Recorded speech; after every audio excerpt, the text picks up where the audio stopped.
It felt good that he didn't think I was going crazy. I knew Dr. Ahab would make me feel better. I explained to him that with the second book, how I needed a lawyer to help me with my brother's case, and how I thought she was God sent, but the devil sends people too, to seem like they're sent from God. I told him how she would always say she couldn't sleep, and how I would think there's no rest for the wicked, after I was really seeing the true her. After talking to Dr. Ahab, I felt a little better and went back to sleep since I've been up since 3 in the morning. Days would go by and Jezebel would message me and I responded back short and sweet. My birthday was coming up and she wanted to bring me a present. The day after my birthday, she would say she had forgotten it was yesterday and sent a video of her uncle wishing me a happy birthday. Her uncle, I still miss to this day. I think about him and so miss taking care of him. I didn't want her in my house, nor did I want anything that she had to offer. I got my number changed and blocked her on Facebook. I kind of see why her cousin didn't want to mess with her anymore. She's too sneaky.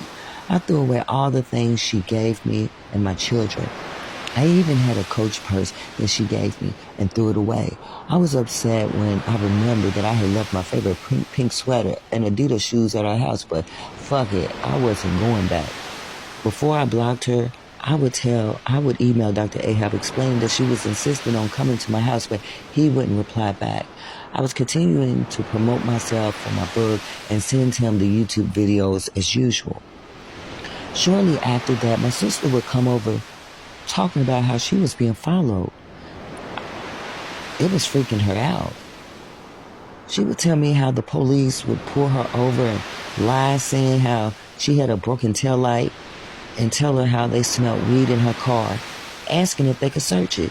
She would tell me how she would ride around and constantly be followed, how the police were always around and then the cars went to unmarked cars. She felt like her car was bugged. She didn't want to come out of her house. She said that she would go to the store and she was being followed. She would talk about how a sheriff from Nicholasville, Kentucky would flash his lights in her window at night. She would go out and record him and even call to report how she felt like she was being targeted. She lived in the same city as the lawyer. I was working at this cleaning job for months by myself. All of a sudden, the supervisor, Mike, started working there at the building due to the company losing his building's contract.